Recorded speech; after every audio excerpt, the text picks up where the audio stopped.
Hello दोस्तों, स्वागत है आपका एक और रिएक्शन में। हम कविता इंडिया से हम देखने जा रहे हैं प्रॉफिट यूसुफ की सीरीज़ का एपिसोड नंबर 54 पार्ट 2। पार्ट 1 में हमने देखा कि किस तरीके से फाइनली गंदम ख़त्म होने वाली है अब, और प्रॉफिट यूसुफ के भाई अलॉन्ग विथ याकूब नबी अब शायद जाएंगे, क्योंकि बिन्यामीन को तो प्रॉफिट याकूब कभी भी अकेले नहीं भेजेंगे, क्योंकि जो हादसा यूसुफ के साथ हुआ वो बिन्यामीन के साथ बिल्कुल भी नहीं करना चाहेंगे। और डेफिनेटली यकीन बनता भी नहीं है, चाहे आप जितना यकीन दिला दो, क्योंकि इतना बड़ा हादसा था वो, और बिन्यामीन को तो वो किसी भी सूरत में खो नहीं सकते।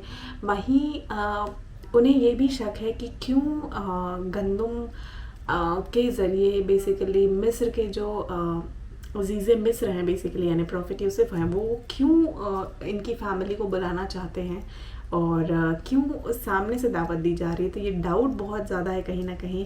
मुझे लगता है शायद एक नज़र में देखते ही वो पहचान जाएंगे। देखते हैं क्या होता है, जो भी होगा अच्छा होगा। और आइए इस एपिसोड को शुरू करते हैं बिना देरी के साथ। नहीं, मुझे तुम लोगों पर बिल्कुल भरोसा नहीं, इसलिए उसे तुम्हारे साथ नहीं भेजूंगा, बशर्ते कि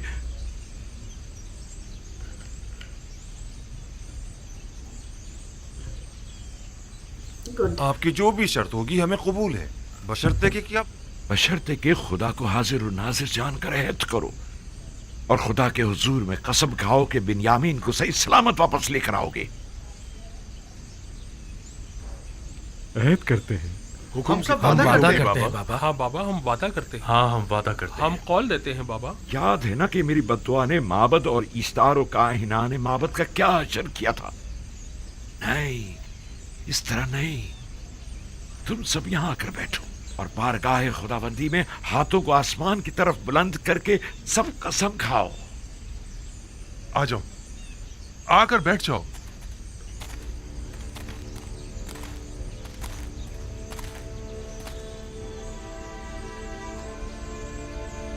हम खुदाबंद मताल की बारगाह में कसम खाते हैं कि बिन्यामीन की हिफाजत करके उसे वापस बाहिफाजत बाबा के पास लेकर आएंगे। हाँ बाबा, हम सब आपसे ये अहद करते हैं कि हमेशा अपनी जान से ज्यादा बिन्यामीन की हिफाजत करेंगे।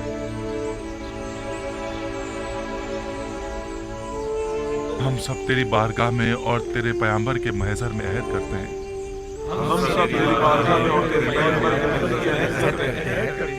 कि हम अपनी आखिरी सांस तक अपने अहद की पासदारी करेंगे, और अगर हम अपनी इस कसम पर अमल ना करें तो हम मगफिरत परवरदिगार से महरूम रहें और अज़ाब इलाही के सजावार। मैं इस मर्तबा अपने बेटे को खुदा के सुपुर्द कर रहा हूं, तुम लोगों के नहीं, और उसी से वापस लूंगा। पहले मैंने यूसुफ को लावी के सुपुर्द किया था, और जो कुछ भी हुआ था वो तुम सब जानते हो। उम्मीदवार हूं कि इस मर्तबा से कोई नुकसान नहीं पहुंचेगा, वगरना तुम लोग अपने बाप को जिंदा नहीं पाओगे। आपका खौफ बचा है बाबा। कोई भी इंसान उस जमात पर जो बदअहद व पेमा शिकन हो एतमाद नहीं करता। आप हक बजानिब हैं। जाओ जाओ और जाकर सफर की तैयारी करो, जाओ।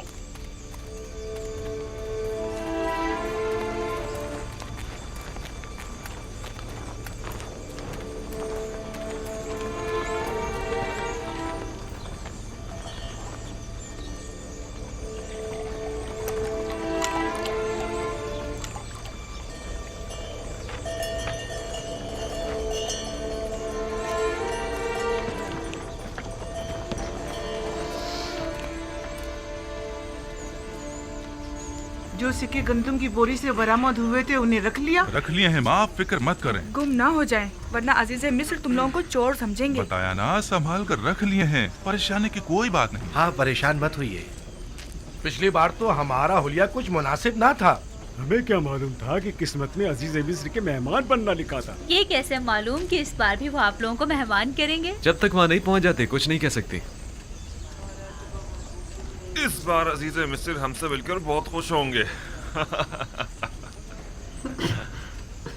हाँ, जैसे अब तो बड़े जरबख्त के लिबास पहनकर जा रहे हैं ना आप लोग। अजीज मिस्र भी जानते हैं कि कहत है, हमारे पास इतने होते तो पहले हम खाने का इंतजाम करते, ना के लिबास का।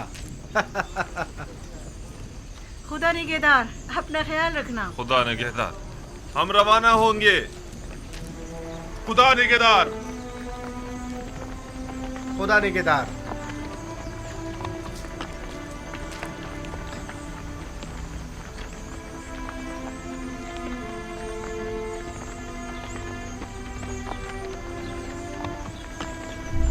भाई रात को उठना भी नहीं जाएंगे तो क्या करोगे?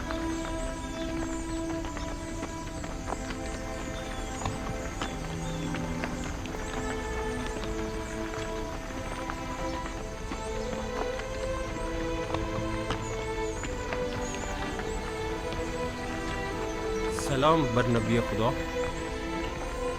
तुम पर भी दुरूद हो। दरूद पर नबी खुदा। खुदा तुम लोगों की हिफाजत करे। दरूद बर नबी खुदा। सलाम बाबा। सलाम। दरूद बर नबी खुदा। तुम पर भी दुरूद हो।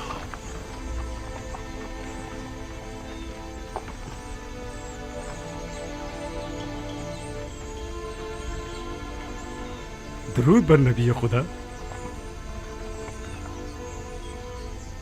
हमें दुआ नहीं देंगे बाबा?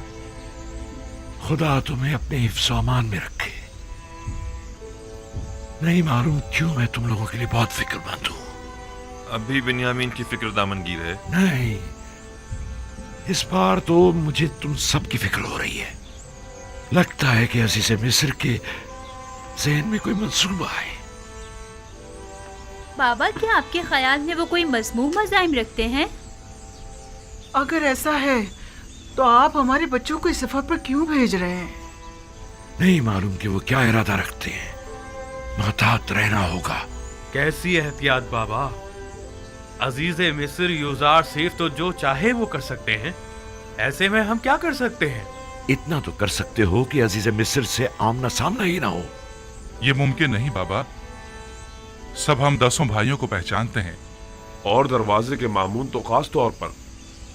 तुमने तो बताया था कि तिब्स के कई दरवाजे हैं। दूसरे दरवाजों से दाखिल हो जाओ। अगर वो कोई गलत इरादा रखते होंगे तो यकीनन अब तक निगहबानों को हम 10 भाइयों के नामो निशान दे चुके होंगे। और अगर तुम 11 भाई एक दूसरे के साथ ना हो तब क्या? यकीनन उन्होंने ताकीद की होगी कि अगर 10 किनारी भाइयों को देखें तो उन्हें मुत्तला करें। हाँ, मेरे ख्याल में अगर वो हमें एक साथ नहीं देखेंगे तो हरगिज नहीं पहचान पाएंगे। तो ठीक है, एक साथ मत जाना। तो 2 अफराद करके मुख्तलिफ दरवाजों से जाओ और निहायत खामोशी से अपने गंदुम लेकर वापस लौट आओ। इस तरह अगर कोई गलत इरादा रखते भी होंगे तो नाकाम हो जाएंगे। ये तो कोई मसला ही नहीं। हाँ, ये हम कर सकते हैं। और हम पहचान ली गए तो उस सूरत में खुद को खुदा के सुपुर्द करके सरे तस्लीम गम कर देना।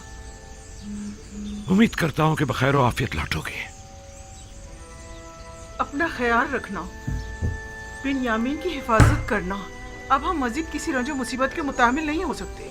एहतियात करना मेरे बच्चों। आप घबराइए नहीं माँ। माजरा यूसुफ अब दोबारा नहीं दोहराया जाएगा। आप पर दुरूद खुदा हाफिज बाबा। सलाम बाबा। अपना ख्याल रखें। खुदा ने सलाम बाबा। सलाम बाबा।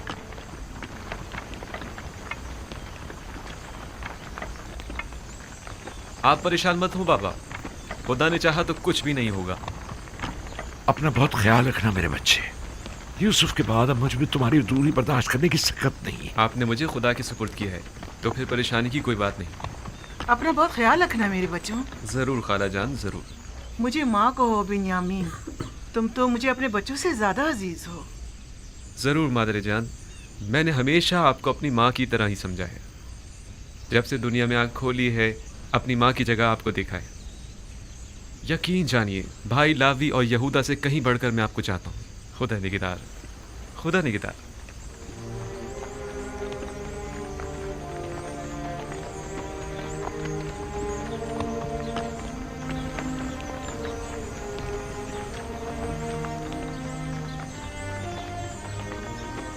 खुदा निगहदार। खुदा करे कि बखैरियत कर वापस लौटो।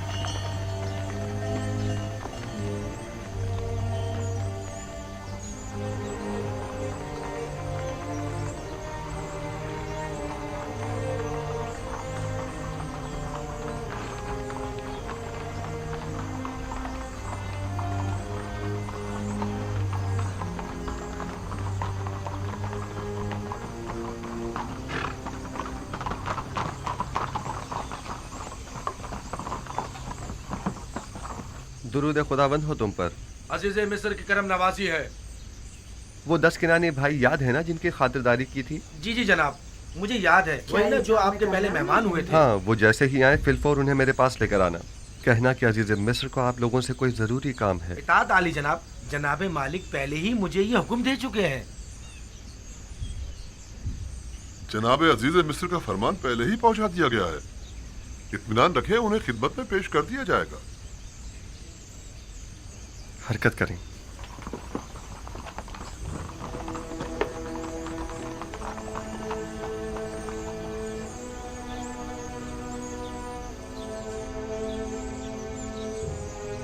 अजीज मिस्र का किनानियों को इतना ज्यादा अहमियत देना, बिलखुसूस उन 10 भाइयों को, अजीब नहीं?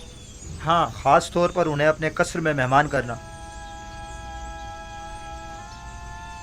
किसी भी मुल्क के बाशिंदों को वो इतनी ज्यादा अहमियत नहीं देते। यकीनन को खास बात है।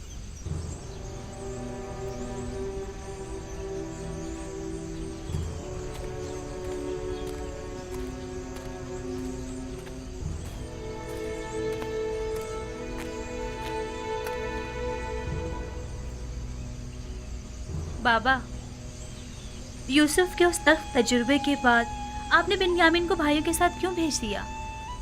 कोई और चारा ना था। उसके भाई बिन्यामीन के बगैर हरगिज़ मिस्र नहीं जाते। यानी आप इस बार बिल्कुल भी फिक्रमंद नहीं है? उसकी वजह है, एक तो ये कि अहले किनान कैसे दो चार है और मैं इस बात से लाताल्लुक नहीं रह सकता। दूसरे ये कि पहले मैंने यूसुफ को उसके भाइयों के सुपुर्द किया था, बिलखुसूस लावी के, लेकिन अब मैंने बिन्यामीन को खुदा के सुपुर्द किया है।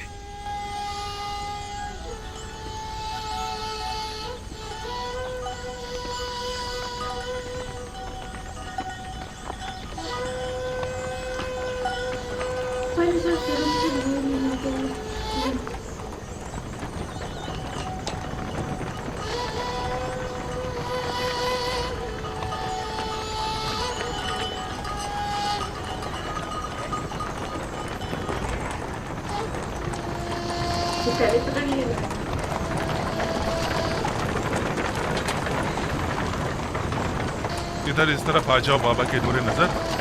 कहीं घोड़ों की जद में आ गए ना तो बाबा हमें कसूरवार ठहराएंगे।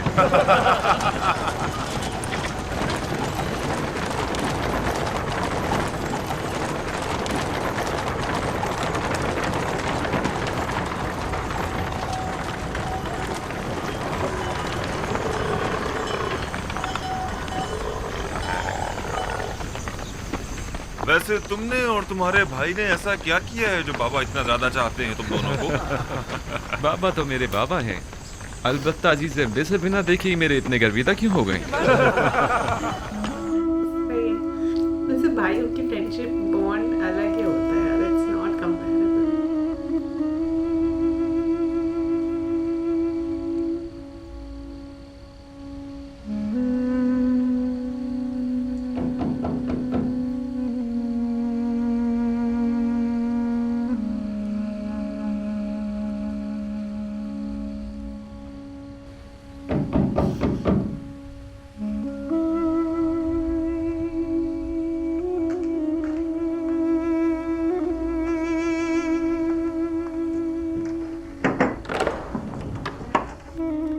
दुरूद पर नबी खुदा। आप पर भी खुदावंद का दुरूद हो। बानो जुलेखा कैसी हैं? उसी तरह इबादत और जिक्र खुदा में मशगूल हैं।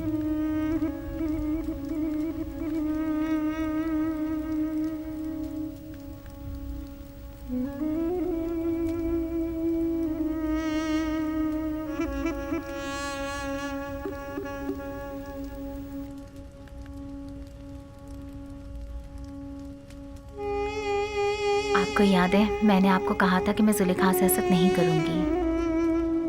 हाँ, क्यों? क्या अब इरादा बदल गया है? नहीं, अलबत्ता ये कैफियत देखकर मुझे उन पर रश्क आ रहा है।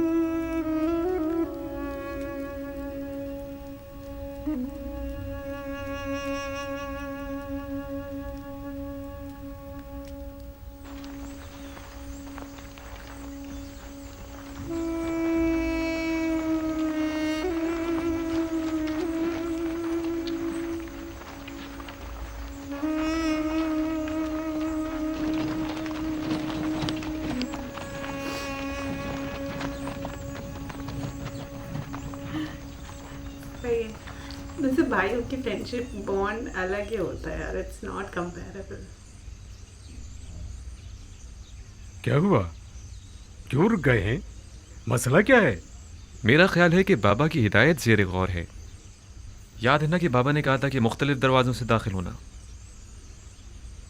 क्या हुआ, फर्जंदान इसराइल रुक क्यों गए? आ रहे हैं, कोई ख़ास बात नहीं, बस ज़रा हम भाइयों को एक दूसरे से बात करनी है। आप लोग चलें, हम आप लोगों के पीछे आ रहे हैं। ठीक है, बनी इसराइल के अलावा सब लोग मेरे साथ चलें, लेकिन पहले की तरह हम एक दूसरे से जुदा ना हो जाएं। आप लोग परेशान मत हो, हम लोग बहुत जल्द आप लोगों से आ मिलेंगे।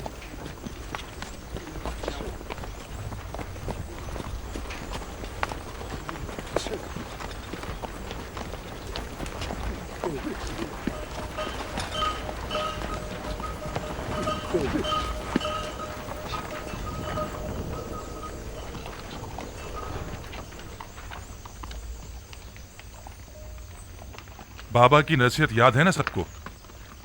अब 2-2 या 3-3 की टोलियों में तकसीम हो जाएं, ताकि हम अलग अलग दरवाजों से दाखिल हो जाएं। कोशिश करें कि सब अपने अपने चेहरों को थोड़ा सा ढांप लें, ताकि दरवाजों के पहरेदार पहचान ना पाएं। अगर कसर का कोई शख्स या अजीज मिस्र के मामूरीन में से कोई दिखाई दे तो खुद को छुपा लेना, ताकि वो पहचान ना पाएं। हम लोग ठीक गोदामों के सामने मिलेंगे, लेकिन कोशिश करेंगे कि एक दूसरे के करीब ना खड़े हो।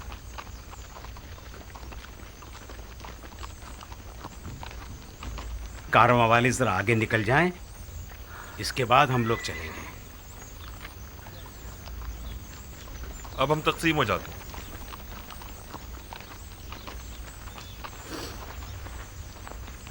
जाद और अशीर जाओ। सही है। वैसे भाइयों की शमून, फ्रेंडशिप बॉन्ड अलग ही होता है। तुम रुबीन के साथ जाओ। कंपेरेबल। दान निफ्ताली के साथ, और या साकिर तुम जबूलों के साथ जाओ। चलो हम भी चलें।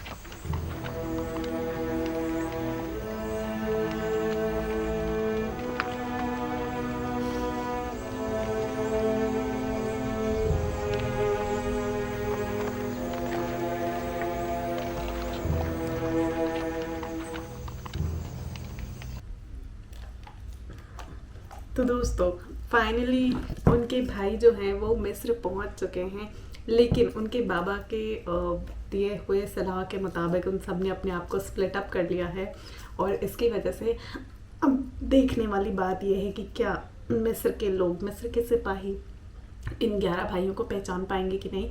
हालांकि मुझे ये लगा था कि याकूब नबी भी इनके साथ आ जाएंगे और दीदार होगा, बट जिस तरीके से चीज़ें चल रही मुझे लग रहा है कहीं ना कहीं कुछ मिस आउट होगा। ये क्या ट्विस्ट है अभी बिल्कुल समझ नहीं आ रहा, क्योंकि वो फेज़ तो आना है जहाँ पे उनके भाई और याकूब नबी एक साथ आमने सामने होंगे, लेकिन वो फेज़ कब आएगा, किस तरह से आएगा, कि ये लोग कैप्चर कर लिए जाएंगे, उसके बाद याकूब नबी सामने से आएंगे कारवा वालों के साथ, क्या होता है कुछ पता नहीं है अभी। सो सस्पेंस उतना का उतना ही बना हुआ है, बट जो भी है बहुत मज़ेदार हुआ है, आई एम श्योर। एंड आप ऐसे ही बने रहिए मेरे साथ और इस सीरीज़ के साथ, और बाकी के सीरीज़ एंड रिक्वेस्ट को भी इसी तरह देखते रहिए, लाइक करते रहिए, शेयर करते रहिए, सब्सक्राइब करते रहिए। और मैं मिलती हूँ आपसे अगले एपिसोड में, तब तक के लिए जय हिंद, नमस्ते, सत श्री अकाल, हंस रहिए, खुश रहिए, मुस्कुराते रहिए, बाय बाय।